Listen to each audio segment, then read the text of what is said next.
Welcome back to our channel. But don't just scroll away. Because what you're about to hear is not just a business story. This is a life story. A story of a boy who grew up in pain, who watched his father suffer, who lived in broken apartments and walked through life feeling invisible. And yet, he went on to build one of the most loved brands on earth. Not just a coffee shop, but a brand that changed how the world starts its day. And no, he wasn't born rich. No, he didn't have connections. No, he didn't even found the company he would one day transform. He was laughed at, rejected, and told, "No one will ever pay $3 for a cup of coffee." He heard no not once, not 10 times, but 217 times. And still, he did it. His name is Howard Schultz. And this is the story of how he turned a painful childhood into a billion-dollar brand. How he transformed coffee into culture. And how rejection became the fuel that made him unstoppable. And yes, while you listen, you're also improving your English. Because we use clear, emotional, beginner-friendly storytelling that helps you learn new words, real-life lessons, and become fluent through stories. So grab your coffee, or your dreams, because this isn't just a story you'll remember. This is a story that might change your life. Part 1. The Boy Who Grew Up in Japan. Brooklyn, New York, 1953. Howard Schultz was born into a world where dreams were small. Because life was hard. He grew up in the Bayview housing projects. A government housing project in a rough Brooklyn neighborhood where people survived paycheck to paycheck. His father was a delivery driver. No big job, no stability, no health insurance. One day he slipped on ice and injured his hip badly. And you know what happened? Nothing. No medical help, no compensation, no support, no voice. Howard watched his father, a strong man, become broken and hopeless overnight. He watched him sit on the couch, jobless, depressed, and filled with shame. There was no one to help. No one to care. Howard would later say, "That moment changed me. I saw what it meant to be a number, not a person. I promised myself, if I ever built a company, it would honor people, not crush them." He was just a boy. But that pain stayed in his soul. They were so poor, Howard used to feel embarrassed to bring friends home. He had no room of his own, no luxury, not even enough clothes sometimes. He said, "When you're that poor, you never forget it. Poverty leaves a shadow." But this shadow didn't kill him. It lit a fire inside him. Howard had no path laid out for success, but he had one superpower: determination. He played sports, he worked odd jobs, he sold newspapers, he saved money. And against all odds, he became the first in his family to go to college. But even that wasn't easy. He didn't go to Harvard. He went to Northern Michigan University on a football scholarship and worked as a bartender and salesman to pay for school. After college, he started working as a salesman for Xerox, one of the best sales training companies at that time. He was good, very good. But Howard wanted more. One day, he joined a small kitchenware company. His job? Sell coffee machines to local cafes. And that's when something unexpected happened. While analyzing sales reports, he noticed one small client in Seattle kept buying more machines than anyone else. He was curious, so he flew there to find out why. The company was called Starbucks. At that time, it had just 4 stores. And it didn't even sell coffee to drink, just beans, grinders, and equipment. But there was something about the people, the energy, the philosophy. Howard fell in love. He said, "There was something magical about Starbucks. I saw more than coffee. I saw warmth, authenticity, culture." And in that moment, a seed was planted. He quit his job. He joined Starbucks. But he had no idea that this small decision would lead to the biggest battle of his life. Howard Schultz had seen pain. He had felt invisible. He had been poor, hopeless, and humiliated. But he also had a dream: to build something better than what his father had, to build a company that respected people. And he had just found the perfect soil: Starbucks. What he didn't know yet was that the very people he admired would soon turn down his biggest idea. They would say, "That's not who we are." But Howard Schultz was no ordinary man. He didn't just sell coffee. He was about to sell a new way of life. Howard Schultz had joined Starbucks, a small company in Seattle. He was not the owner. He was not rich. He was just an employee. But inside him, something bigger was growing, a vision that nobody else could see. In 1983, Starbucks sent Howard to Milan, Italy for a trade show. It was supposed to be a short business trip, but what he discovered there changed the direction of his life. As he walked through the streets of Milan, something caught his heart. There were espresso bars on every corner, busy, vibrant, full of people. But they weren't just drinking coffee. They were talking, laughing, sharing moments, connecting. The barista knew people by name. Customers didn't just come for coffee. They came for experience, emotion, community. Howard stood there, speechless. It was like stepping into a new world. This is it, he thought. This is what America doesn't have. We don't have this culture, this experience, this feeling. He didn't see coffee. He saw warmth. He saw belonging. He saw something human. When he returned to Seattle, Howard walked into the Starbucks office on fire with excitement. He told the founders, "We need to open coffee bars, not just sell beans. Let people drink the coffee here. Let's create that Italian espresso culture, right here in America." He was excited. He was confident. He was ready to build something new.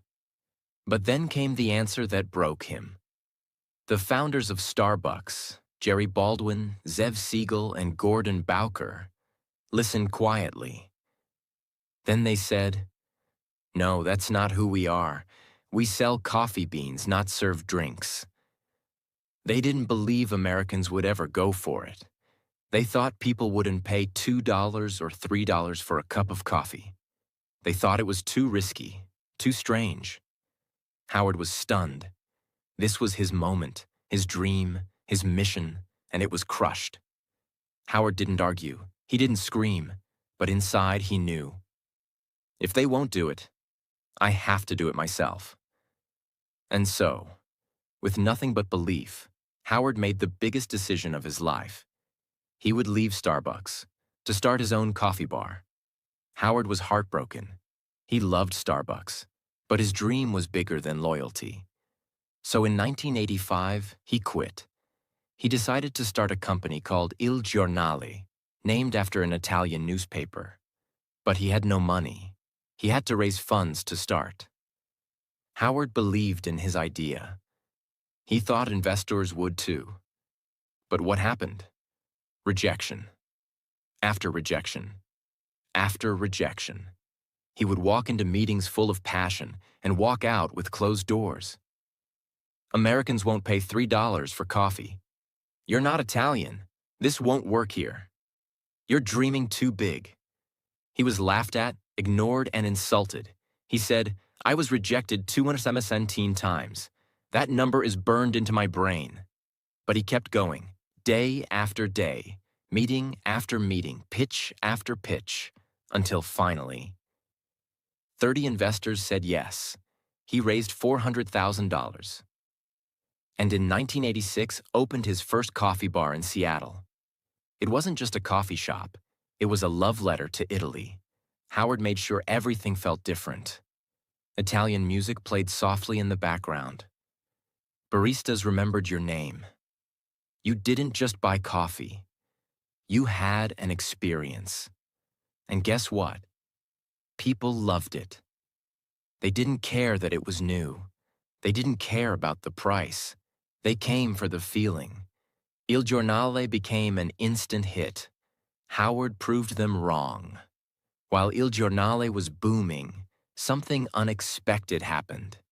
The founders of Starbucks, the very people who said no, decided to sell the company. They were moving on.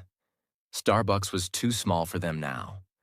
Howard saw a chance, a big one, a dangerous one. A dream that had once been denied to him was now up for sale. But there was a problem. In 1987, Howard found out the price. To buy Starbucks, he needed $3.8 million. That's about $10 million today. And Howard didn't have that kind of money. He was still small, still building. But this wasn't just a business move for him. This was personal. This was his dream. So once again, he went back into battle. He talked to every investor he could find. He begged, he pitched, he cried. He told them, "This is not just a coffee company. This is my life's purpose." Finally, after weeks of effort, he raised the money. And in August 1987, at age 34, Howard Schultz bought Starbucks for $3.8 million, and he didn't just buy the company. He bought back his vision. Part 2. The coffee that became a culture. It was 1987. Howard had just bought Starbucks, but what did he actually buy? It wasn't a global brand. It wasn't profitable. It wasn't even a proper cafe. All it had was 6 stores, a small roasting plant, a confused brand identity, and a few dozen employees. The company did not serve coffee to drink. It only sold coffee beans, machines, and accessories. There were no lattes, no cappuccinos, no frappuccinos, and no music. Nothing you recognize today existed yet. Howard had a mountain to climb. Howard didn't just want to own Starbucks, he wanted to reinvent it. His mission was clear. Starbucks will not just sell coffee, it will sell an experience, a feeling, a third place between work and home. So he got to work. Howard had 3 key principles. 1. Create a human connection. Customers should feel seen, valued, and respected. 2. Design stores with emotion. Each store would be warm, inviting, with soft lighting, music, and a unique smell. 3. Make every cup feel personal. The baristas would remember names, smile, and make you feel like family. He didn't want to sell fast coffee. He wanted to build ritual, emotion, and community, just like he saw in Italy. Howard focused on tiny things that other businesses ignored. The smell inside the store. Never let food overpower the smell of coffee. The music. Every Starbucks had curated playlists to match the mood. The seating. Cozy, not cramped. The counters, designed so baristas and customers could talk comfortably. The lighting, always soft, never harsh. The names on cups, to make every customer feel special. And most importantly, the person behind the counter is not just making coffee. They are creating warmth. Howard believed the employees were the heart of the brand. He didn't call them staff or workers. He called them partners. Even part-time baristas were given healthcare benefits, stock options, training not just for skill, but for soul. This was revolutionary in America, especially for a coffee shop. Howard said, "If we treat our people well, they will treat our customers well, and everything will take care of itself." He made sure baristas looked customers in the eye, smiled, asked how your day was, remembered regulars. In Starbucks, you were not a number. You were a name, a person, a story. In 1987, after Howard took over, Starbucks had just 6 stores. No national presence, a huge vision but very little profit. Over the next 5 years, he grew Starbucks to 165 stores across cities like Chicago, Vancouver, and New York. But this growth wasn't random. Every location was carefully picked. Every store was designed to create community, not just sell coffee. Howard refused to franchise the stores. Why? Because he wanted to protect the experience. He said, "I want to control the quality, the emotion, the feeling. That can't be outsourced." Before Starbucks, most Americans had never heard of espresso, latte, cappuccino, macchiato, frappuccino. Howard made these words part of everyday life. He trained his staff and customers to learn them, patiently and respectfully. And slowly, the culture changed. People didn't just say coffee, they said, "Can I get a tall vanilla latte with soy milk?" Starbucks didn't just sell drinks. It educated, uplifted, and reshaped how people thought about their daily routine. Howard knew the power of branding. He didn't want just a good cup of coffee.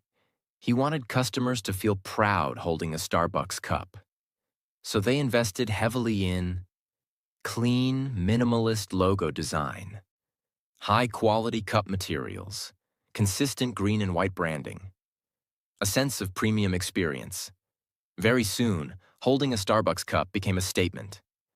I'm successful. I have taste. I take care of myself.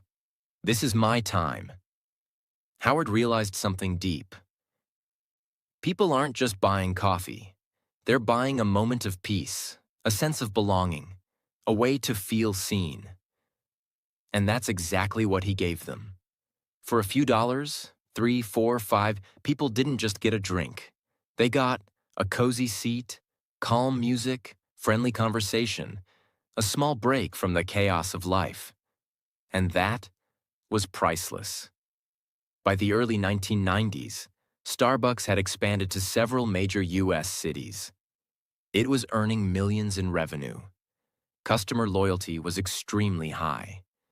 The brand was now seen as modern, classy, and cool.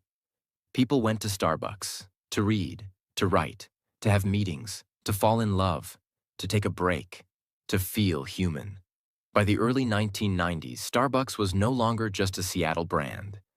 It had become a national sensation. The coffee shop was a cultural icon, a lifestyle statement, a business case study, and a morning ritual for millions. But Howard was not satisfied. He wasn't thinking about 100 stores. He was thinking 10,000. He wanted to take Starbucks to Europe, Asia, every airport, every corner of every city. And to do that, he needed serious capital. In 1992, Starbucks went public on the NASDAQ stock exchange. Ticker symbol, SBX. Stock price, $17 per share. Initial valuation, around $250 million. Howard Schultz, once rejected 217 times, now had built a company that Wall Street wanted to own. The IPO was a massive success.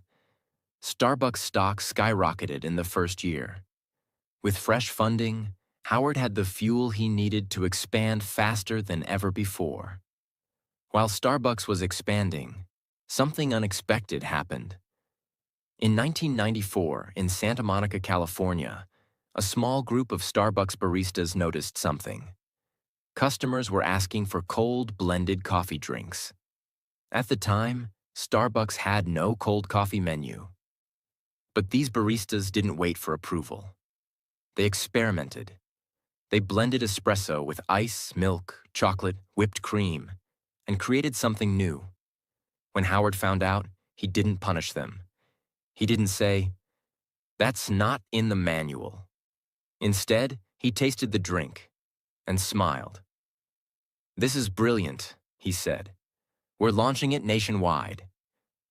In 1995, Starbucks officially launched the Frappuccino. It became an instant sensation, especially with younger customers. In its first full year, Frappuccino generated over $50 million in revenue. It wasn't part of the original plan, but it became one of Starbucks' most successful products of all time. With momentum building in the US, Howard now looked beyond American borders. His first international target? Tokyo, Japan. Why Japan? Because Japanese culture respected ritual, precision, and aesthetics. They had a growing interest in Western lifestyle. It was the perfect mix of tradition and modernism. In 1996, Starbucks opened its first store outside the US, in Tokyo. And guess what? It was an overwhelming success. People stood in lines. It became a fashion statement, and it set the tone for future global expansion.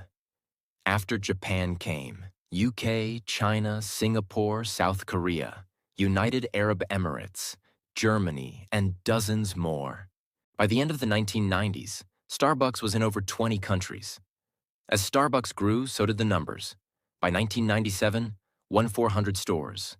By 1999, 2,500 plus stores. Annual revenue, over $1 billion. Howard's net worth, over $100 million. But along with success came new challenges. When you grow from one store to 2,500 in a few years, quality control becomes a nightmare. Some problems started to appear. Inconsistency. Some stores felt warm and personal. Others felt cold and robotic. Overcrowding. Stores became too busy.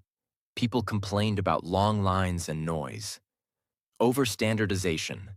The same colors, music, and design began to feel too corporate. Howard felt uneasy. I didn't want to build McDonald's. I wanted to build something meaningful. But now Wall Street was involved.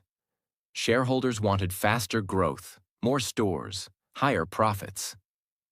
Howard was now in a tug of war, between vision and velocity, between purpose and pressure, between soul and scale.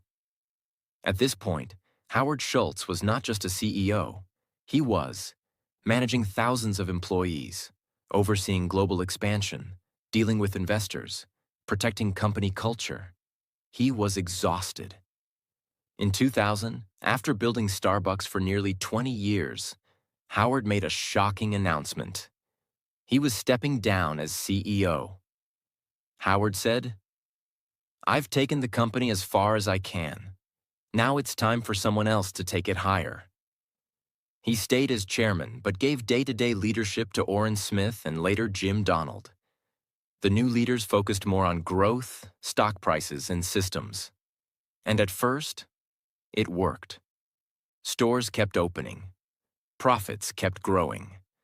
Stock prices kept rising. But something else was growing too. Disconnection. Howard would later say, "I walked into some stores, and I didn't recognize them. They were clean, busy, profitable, but something was missing." The soul of Starbucks, that warm, personal feeling, was fading. By 2007, cracks turned into shocks. The global financial crisis hit. Consumers were spending less. Critics began saying, "Why pay $4 for coffee in a recession?" Starbucks started closing stores, cutting jobs, facing public criticism. Its stock price dropped from $40 to $8, an 80% crash. And suddenly, the company that once felt invincible looked like it might fall apart. Howard watched from the sidelines, helpless, frustrated, and heartbroken. But he wasn't done yet. Part 3. The Comeback of a Broken Dream. It's 2008. Starbucks is in trouble. The global economy is falling apart. The world is entering a financial crisis. People are losing their jobs. Families are cutting their spending. And suddenly, $4 coffee no longer feels like a small treat. It feels like a luxury they can't afford. Sales drop.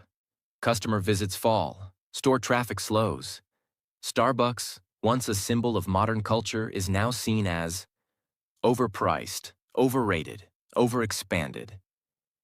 And the numbers are brutal. In 1 year, the stock falls from $40 to under $8. The company loses over $6 billion in value.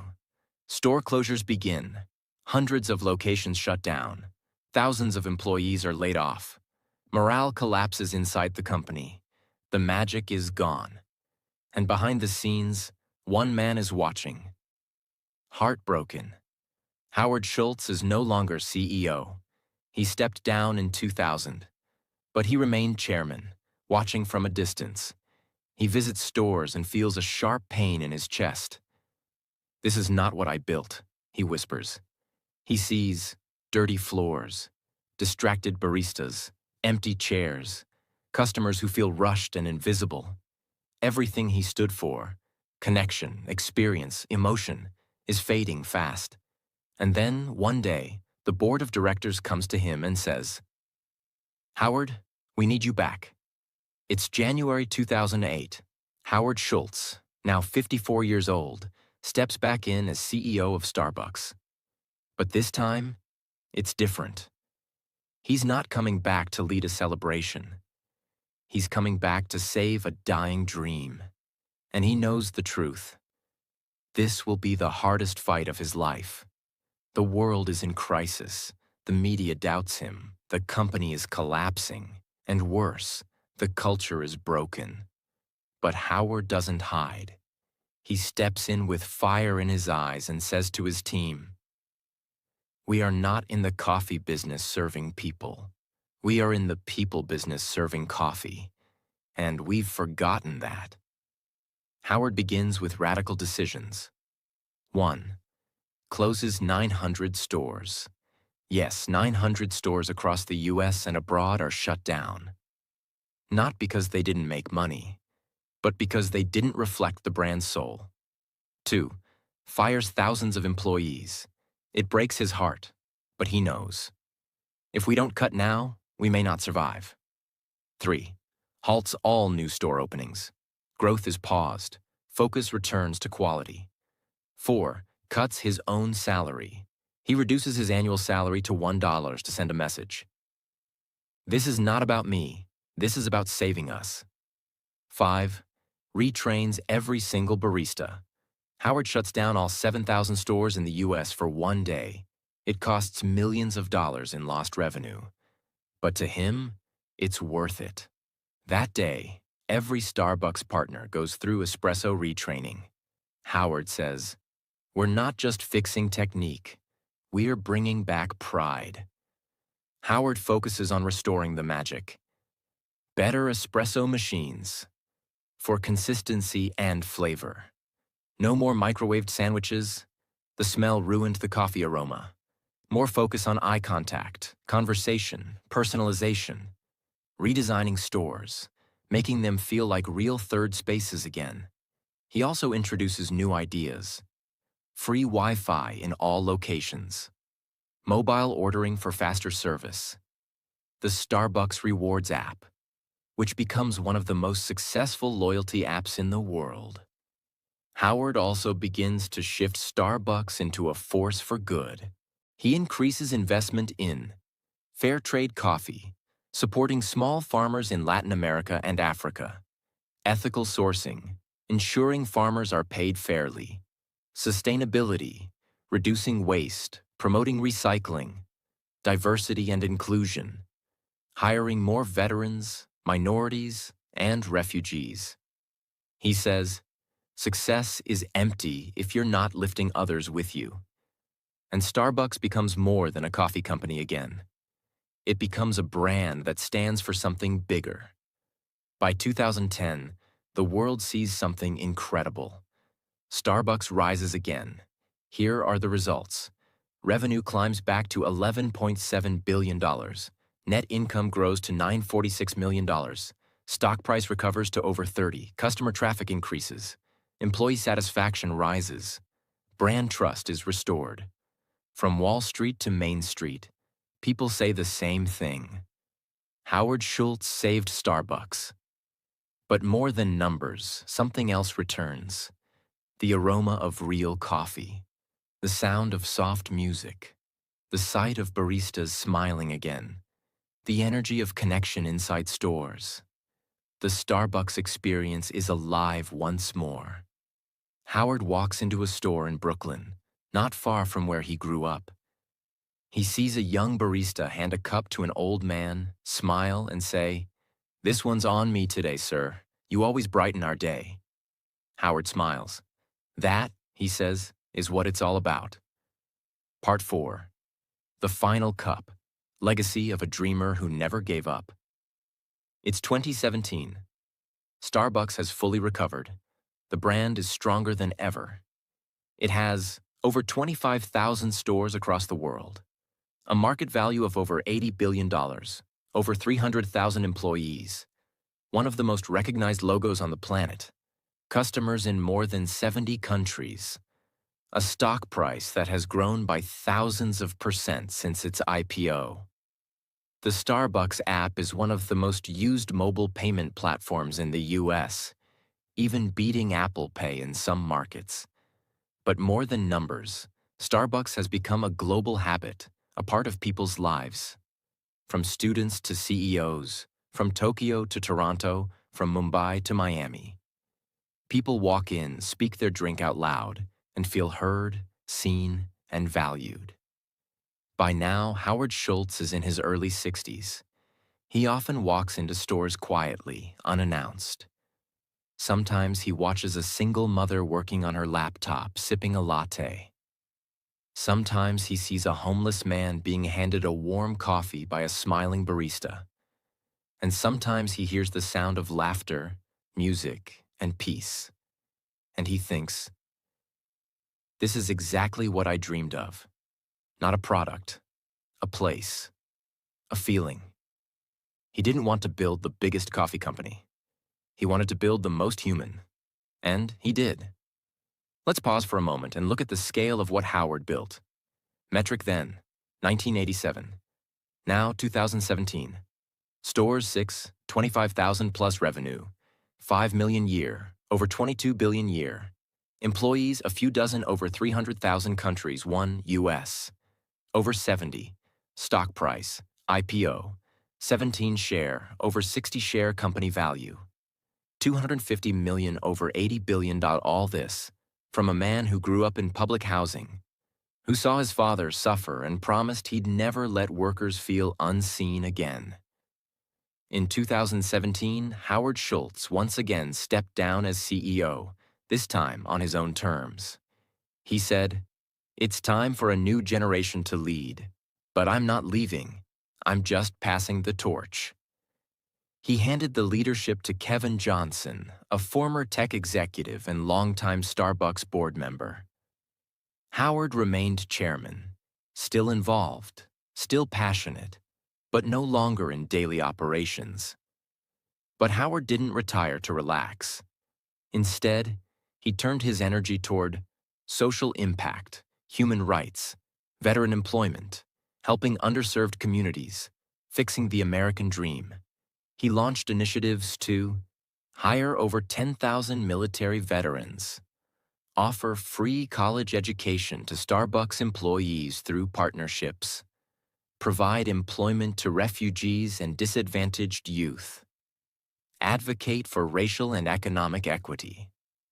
Howard believed that companies have a responsibility bigger than profit. We are not in business to make money alone.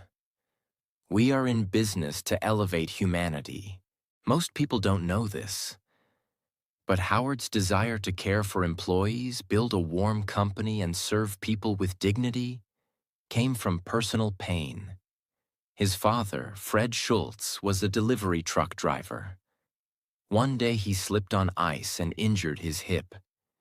He was fired. No compensation, no support, no respect. Howard was only 7 years old at the time. He never forgot how his father sat at home, broken, both in body and in spirit. I saw what happens when workers are invisible. Starbucks became the answer to that pain.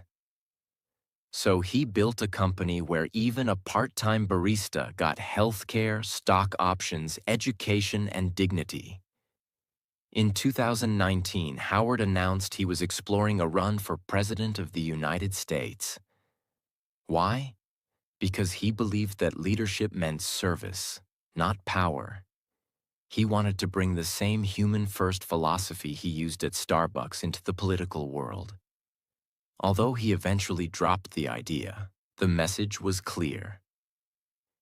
I was a poor kid from the projects. I built something that touched the world.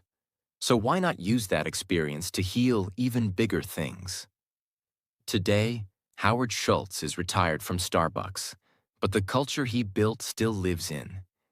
Every smiling barista, every warm cup of coffee, every customer who sits and feels at peace, every employee who is called a partner, not a worker, every morning ritual that begins with a name written on a cup. He turned coffee into connection. He turned a commodity into a community. And he showed the world that you can build a billion-dollar company without losing your soul. What you can learn from Howard Schultz. 1. Your past does not define your future.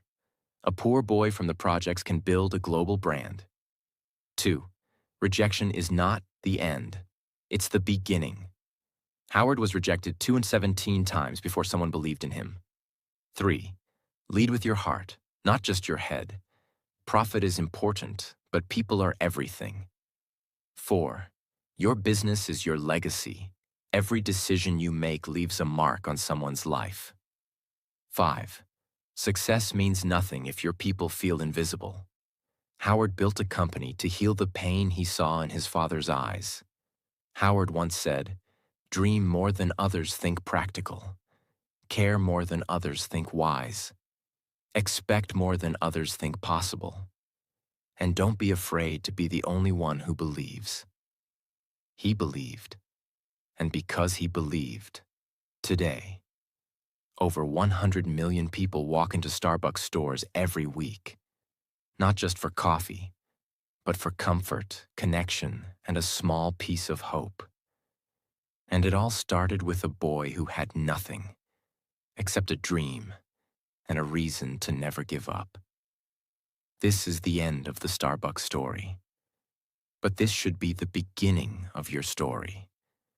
Maybe you have no money. Maybe your family never believed in you. Maybe you feel invisible. But remember this: if Howard Schultz could do it, so can you. Don't wait for permission. Don't wait for comfort. Don't wait for the world to clap. Start now. Build.